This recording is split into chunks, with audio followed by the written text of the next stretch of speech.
Ta continua man kalayat na social media un artikulo que ta habla el ciudad de Zamboanga el número 1 lugar na país que bien peligroso anda mga turista y extranjero. Este ta konekta na mga insidente de kidnapping y otro suceso ya ocurrir na ciudad y na mga cercanos probinsya.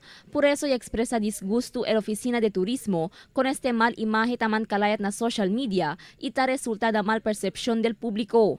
Asegun con el City Tourism Officer Sarita Sebastian, el afecta este na industria de turismo del ciudad sino ay cosa hace el gobierno lokal y mga vivientes. Ta-adverti si Sebastian con mga Zamboangueño para usa con el social media, hindi para destroza con el imahe del ciudad, sino para man promote con este. Dale según mira por medio de mga letrato y post el realidad que Pacífico el ciudad y manada bonito lugar que puede visita el mga turista. We need to help each other here. Kay de atos sa syudad, si deberasan ustedes, if it's really true that you love Zamboanga City, then you help us in your own little way. Como tablayo, aquellos siya ng mga Facebook accounts, pwede tamen sila mandamira. Si Cosa Channel Ciudad de Zamboanga, we are improving day by day. El servicio según este aura como un challenge nalaw del autoridad y militar para mejorar más con el seguridad na ciudad. Nalaw también del gobierno local amo para mejorar más con el ciudad de Zamboanga a ver atraje más del mga turista. Taman challenge también si Sebastian con mga kienta hace kalayat mali información acerca na Zamboanga para venne y descubrir kilaya de bonito y progresivo el ciudad de Zamboanga. El writer, I think they should go back to their geography class.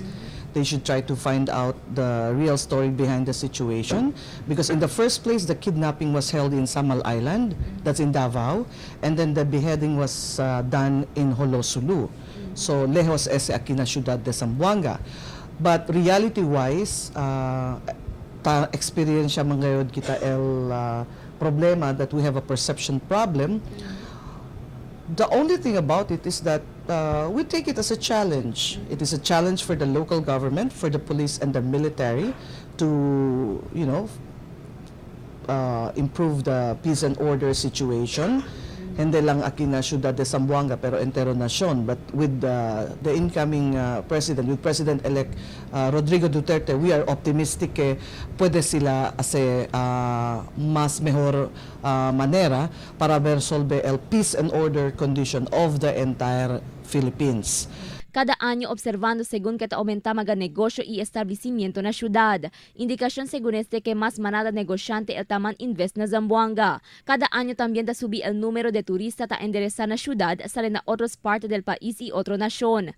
Base na lista del Oficina de Turismo, tali na 300 para 400,000 turista ya anda na syudad del anyo pasaw.